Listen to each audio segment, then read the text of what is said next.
Hello and good morning all of you. स्वागत आहे तुमचं मेगाविड एज्युकेशनच्या यूट्यूब चॅनलवर. तर चला बघूया आजचे वोकॅब्युलरीचे वर्ड्स, त्यांचे सिनोनिम्स, अँटोनिम्स, डेफिनेशन आणि त्या वर्डला सेंटेन्समध्ये कसं यूज करण्यात आलेलं आहे ते बघूया. One word substitution, misspelled word, ज्याच्यामध्ये आपल्याला 4 ऑप्शन्स दिले आहे. त्या 4 ऑप्शन्समधून आपल्याला करेक्ट स्पेलिंग कोणती आहे ते शोधायची आहे आणि इडम्स अँड फ्रेजेस. सो फर्स्ट बघूया आपण. फर्स्ट वर्ड आहे आजचा तो आहे ब्रिलियंट. ब्रिलियंटचं मिनिंग काय आहे, डेफिनेशन आहे एक्सेप्शनली क्लेवर ऑर टॅलेंटेड. तर ब्रिलियंट म्हणजे काय होते, जो अत्यंत हुशार आहे त्याला म्हटलं जातं ब्रिलियंट, किंवा अत्यंत तेजस्वी आहे त्याला सुद्धा ब्रिलियंट असं म्हटलं जातं. सो ब्रिलियंट म्हणजे काय होतं मराठीमध्ये, तर ते होतं अति तेजस्वी, अत्यंत हुशार, भन्नाट,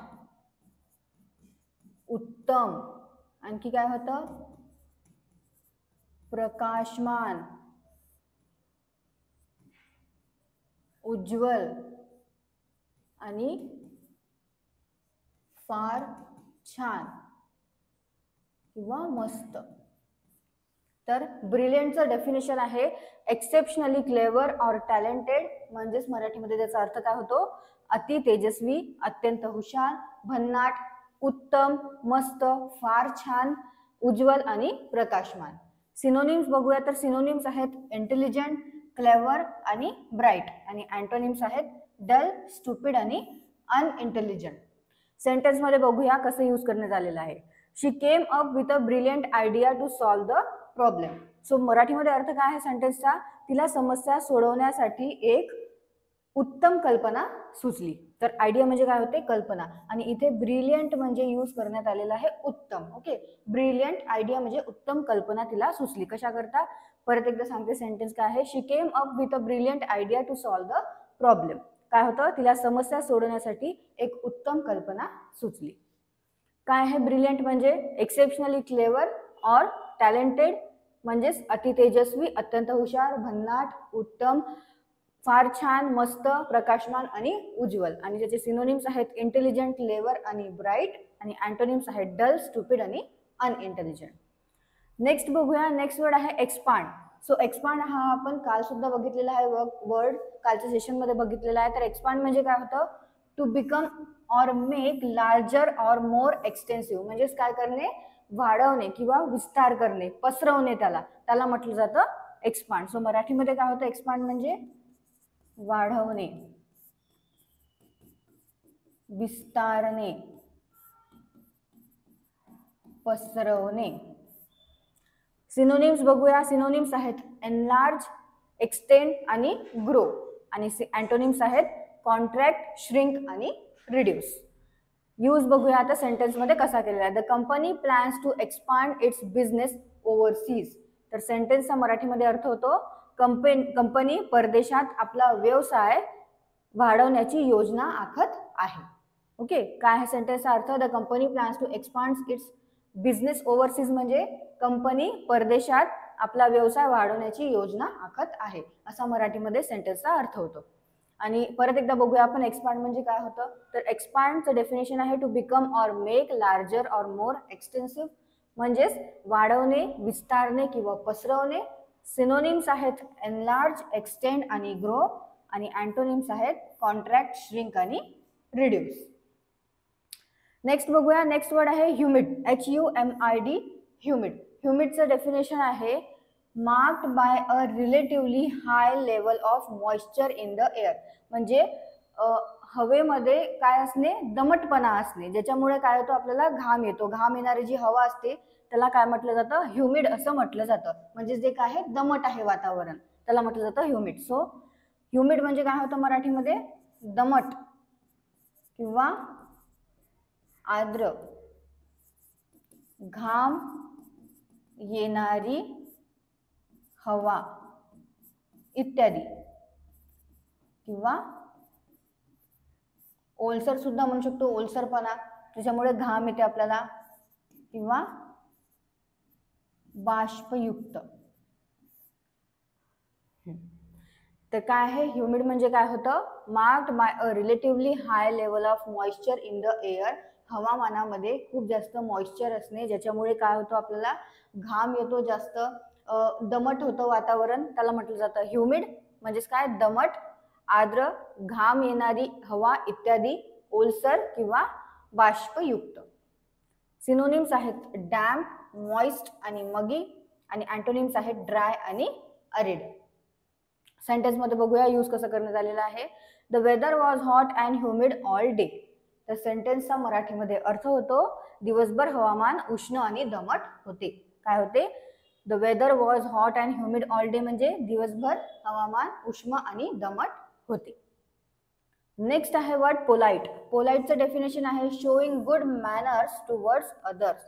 म्हणजेच काय असणे, कोणाच्या आपण समोर खूप चांगल्या मॅनर्सनी राहणे, नम्र राहणे, त्याला काय म्हटलं जातं? पोलाइट असं म्हटलं जातं. किंवा सुसंस्कृतपणा दाखवणे, सभ्यपणाने राहणे, त्याला म्हटलं जातं पोलाइट ॲटिट्यूड, मॅनर्स. तर पोलाइट म्हणजे काय होतं? नम्र, विनयशील, सभ्य आणि सुसंस्कृत म्हणजे काय होतं? पोलाइट. सिनोनिम्स आहेत कर्टियस, रिस्पेक्टफुल आणि सिव्हिल, आणि अँटोनिम्स आहेत रूड, इम्पोलाइट आणि डिसरिस्पेक्टफुल. परत एकदा बघूया आपण पोलाइट म्हणजे काय होतं. पोलाइट म्हणजे होतं showing good manners towards others, म्हणजेच काय तर नम्र, विनयशील, सभ्य आणि सुसंस्कृत. सिनोनिम्स आहेत पोलाइटचे कर्टियस, रिस्पेक्टफुल आणि सिव्हिल, आणि अँटोनिम्स आहेत रूड, इम्पोलाइट आणि डिसरिस्पेक्टफुल. सेंटेन्स काय आहे? She is always polite to guest, म्हणजेच ती नेहमी पाहुण्यांशी विनम्र असते, असा मराठीमध्ये सेंटेन्सचा अर्थ होतो. काय आहे? She always polite to guest म्हणजे ती नेहमी पाहुण्यांशी विनम्र असते. नेक्स्ट बघूया one word substitution. One word substitution मध्ये फर्स्ट आहे व्हॉलेंटियर. व्हॉलेंटियर म्हणजे काय होतं? A person who offers to do something without being paid. म्हणजे जो काय आहे?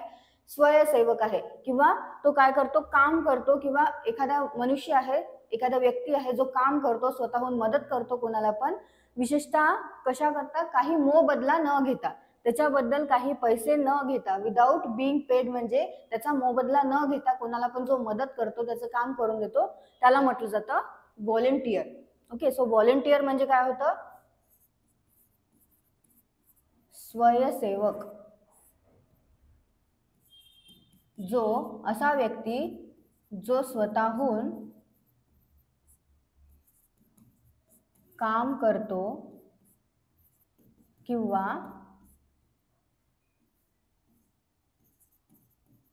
मदत करतो, विशेषतः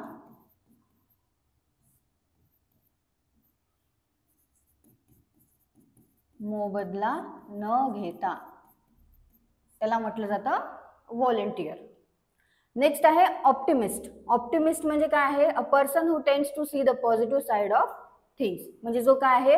आशावादी आहे, नेहमी तू सकारात्मक गोष्टीच बघतो, कोणत्या पण गोष्टीमध्ये सकारात्मक दृष्टिकोनातूनच बघतो जो व्यक्ती, त्याला म्हटलं जातं ऑप्टिमिस्ट. सो ऑप्टिमिस्ट म्हणजे काय होतं? आशावादी.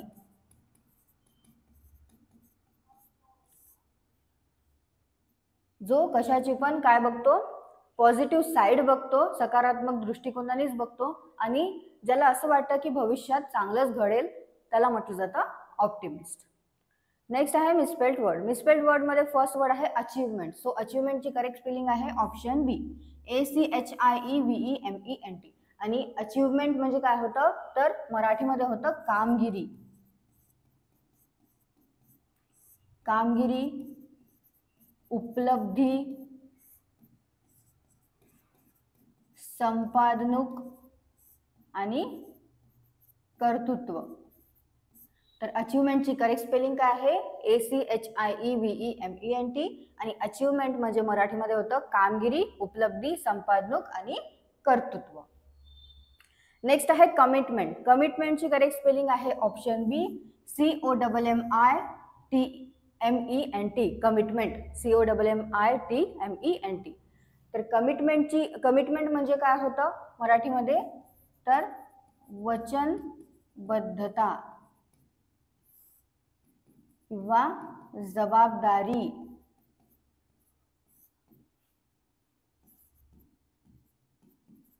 बांधिलकी आणि आश्वासन. तर कमिटमेंट म्हणजे काय होतं मराठीमध्ये? वचनबद्धता, जबाबदारी, बांधिलकी आणि आश्वासन. आणि स्पेलिंग काय आहे कमिटमेंटची? COMMITMENT. इडम्स अँड फ्रेजेस मध्ये फर्स्ट आहे ओके, हे जे आहे टू ऍक्सेप्ट द कॉन्सिक्वेन्सेस, हे मीनिंग आहे त्या इडमचं. सो इडम काय आहे याचा? Face the music. Okay, face the music हे इडम आहे.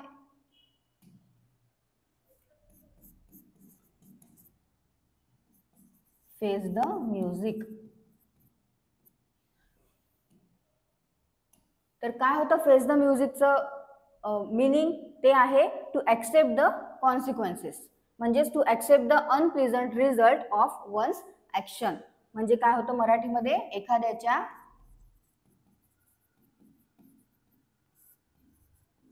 कृतींचे अप्रिय परिणाम स्वीकारणे किंवा अपमान किंवा शिक्षा सहन करणे, त्याला काय म्हटलं जातं? काय इडम यूज होतो त्याकरता? Face the music. तर फेस द म्युझिकचं मिनिंग आहे टू ऍक्सेप्ट द कॉन्सिक्वेन्सेस, म्हणजेच to accept the unpleasant result of one's action. म्हणजे मराठीमध्ये अर्थ होतो त्याचा एखाद्याच्या कृतीचे अप्रिय परिणाम स्वीकारणे किंवा अपमान किंवा शिक्षा सहन करणे. नेक्स्ट आहे okay, to make an extra effort. So हे मीनिंग आहे इडमचं. इडम काय आहे याचा? गो द एक्स्ट्रा माइल. तर इडम बघूया आपण. गो द एक्स्ट्रा माइल याचं मीनिंग काय आहे? To make an extra effort, म्हणजेच to do more than what is expected. तर मराठीमध्ये अर्थ काय होतो याचा? अपेक्षित किंवा